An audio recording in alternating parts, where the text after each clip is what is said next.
नेताजी सुभाषचंद्र बोजनी 129મી જન્મજયંતિએ પાલિકા દ્વારા પુષ્પાંજલિ પરાક્રમ દિવસ તરીકે ઉજવણી। ભારતની આઝાદીની લડતમાં પોતાના શૂરવીર નારાઓથી અંગ્રેજ હુકુમતને કંપાવી નાખનાર મહાન ક્રાંતિકારી તથા આઝાદ હિન્દ ફૌજના સ્થાપક નેતાજી સુભાષચંદ્ર બોઝની આજે 129મી જન્મજયંતિ નિમિત્તે સમગ્ર દેશમાં પરાક્રમ દિવસ તરીકે ઉજવણી કરવામાં આવી રહી છે। આ ગૌરવસભર અવસરે શહેર પાલિકા દ્વારા નેતાજીની પ્રતિમા પર પુષ્પાંજલિ અર્પણ કરી તેમને ભાવભરી શ્રદ્ધાંજલિ આપવામાં આવી હતી।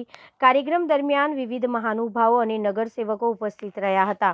આ પ્રસંગે ઉદ્બોધન કરતા વિપક્ષના નેતા ચંદ્રકાંત શ્રીવાસ્તવે જણાવ્યું હતું કે નેતાજી સુભાષચંદ્ર બોઝનું જીવન સાહસ, ત્યાગ અને દેશભક્તિનું જીવંત ઉદાહરણ છે। ચાલો દિલ્હી અને જય હિન્દ જેવા સૂત્રો દ્વારા તેમને ભારતીયમાં નવો ઉત્સાહ જગાડ્યો હતો। આજના યુવાનો તેમના જીવનમાંથી પ્રેરણા લઈને રાષ્ટ્ર સેવામાં જોડાય તે જ તેમને સાચી શ્રદ્ધાંજલિ છે। કાર્યક્રમના અંતે ઉપસ્થિત સૌએ નેતાજીના આદર્શોને જીવનમાં ઉતારવાનો સંકલ્પ વ્યક્ત કર્યો હતો। मैं तुम्हें आज़ादी दूंगा આ નારા સાથે અંગ્રેજોને ભારતમાંથી ભગાડવા માટે જેમને આઝાદ હિન્દ ફૌજની રચના કરી એવા સુભાષચંદ્ર બોઝની આજે જન્મજયંતિ છે। ક્રાંતિકારી વિચારો પણ આઝાદી અપાવવામાં લાગેલા હતા। સ્વાતંત્ર્ય સેનાનીઓ પણ અહિંસાના માર્ગે આઝાદી અપાવવામાં લાગેલા હતા અને એની ઉપર દેશમાં અંગ્રેજોને ભગાડવા માટે સેના બનાવવી આ કોઈ નાનું પગલું નહોતું। એક નવા વિચાર સાથે પણ દેશને આઝાદ કરાવવાનું જેમને બીડું ઝડપ્યું હતું, જેના માટે સેના તૈયાર કરી હતી, આવા વ્યક્તિત્વનો જ્યારે આજે જન્મદિવસ છે હું એમના ચરણોમાં વંદન કરું છું। આ વ્યક્તિત્વ એ હજારો લાખો લોકો માટે પ્રેરણારૂપ રહે અને જે ગુલામીની માનસિકતામાંથી દેશને બહાર કાઢવા માટેનું જે કામ આઝાદ હિન્દ ફૌજના માધ્યમથી કર્યું હતું એમના માટે સમગ્ર દેશ બાલ અબૂદ વૃદ્ધ આ તમામ એમને યાદ રાખશે। આપણે પણ એમના નકશા કદમ પર ચાલીને દેશની સેવા માટે અલગ અલગ આયામોમાં કામ કરવાની ટેવ પાડવી જોઈએ એવો જ મારો અનુરોધ છે। आज़ादी ना लड़वैया, तुम मुझे खून दो मैं तुम्हें आज़ादी दूंगा, जय हिंद का नारा लगाने वाले आज नेताजी सुभाषचंद्र बोसનો જન્મદિવસ છે।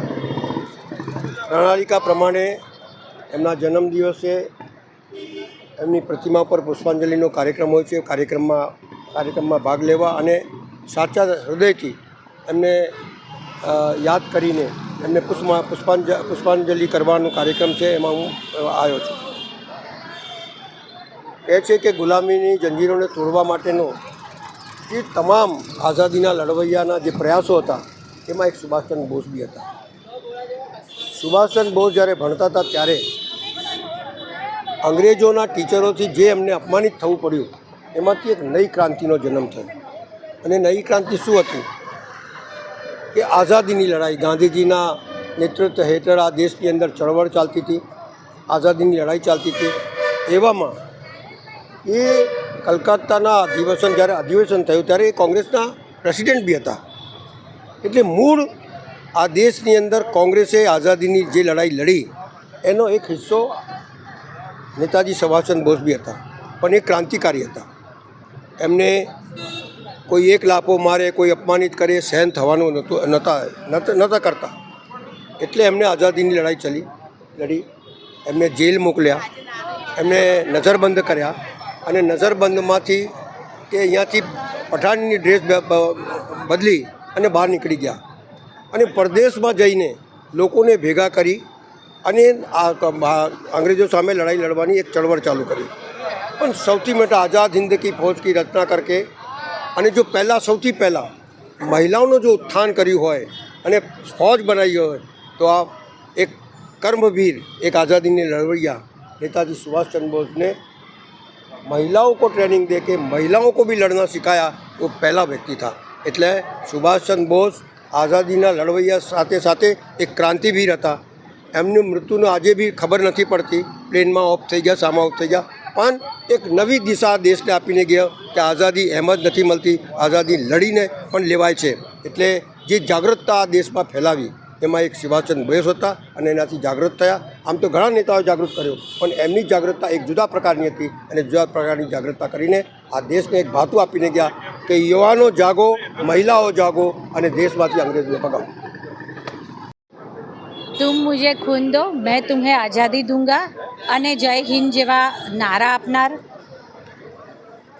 આદરણીય વડાપ્રધાન શ્રી નરેન્દ્રભાઈ મોદીજીએ ગત વર્ષ ઓડિશા ખાતે નેતાજી સુભાષચંદ્ર બોઝના જન્મભૂમિ પર આ પરાક્રમ દિવસના કાર્યક્રમની ઉજવણીનું સુંદર આયોજન કર્યું હતું. અને ત્યારે આદરણીય વડાપ્રધાનશ્રીએ જેમને વિશ્વ નેતાનું બિરુદ મળ્યું છે એવા નેતાજીના જીવનના પ્રેરક પ્રસંગોમાંથી આજના યુવાનોને પણ પ્રેરણાદાયી માર્ગદર્શન મળતું રહ્યું છે. એમની બહાદુરી, એમનો દેશપ્રેમ અને દેશ માટે સર્વસ્વ ન્યોછાવર કરી દેવાની એમની ભાવના, જે તે સમયે આઝાદી માટે પોતે સિવિલ સર્વિસીસની પરીક્ષા પાસ કરી હતી.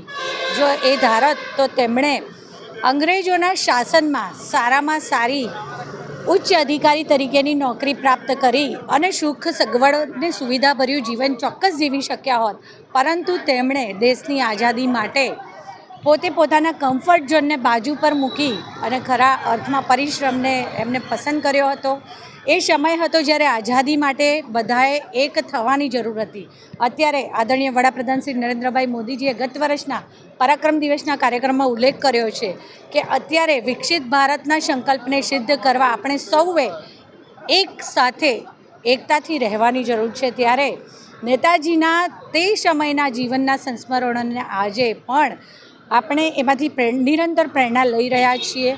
આજના આ પરાક્રમ દિવસ નિમિત્તે હું સૌને શુભેચ્છા આપું છું અને નેતાજી સુભાષચંદ્ર બોઝના જન્મજયંતિ અવસર નિમિત્તે પણ સૌને ખૂબ ખૂબ શુભેચ્છા આપું છું. વડોદરા મહાનગરપાલિકા દ્વારા પ્રતિવર્ષ વડીવાડી ખાતે આવેલી તેમની પ્રતિમાને પુષ્પાંજલિ અર્પણ કરવાના કાર્યક્રમનું આયોજન કરવામાં આવતું હોય છે, જેમાં ડેપ્યુટી મેયર ચિરાગભાઈ, ધારાસભ્ય શ્રી કેયુરભાઈ રોકડિયા, મારા સૌ સાથી સભાસદશ્રીઓ, સ્થાનિક નાગરિકો અને અધિકારીઓ સૌએ સાથે મળી અને તેમની પ્રતિમાને પુષ્પાંજલિ અર્પણ કરી, હૃદયાંજલિ અર્પણ કરી. આભાર.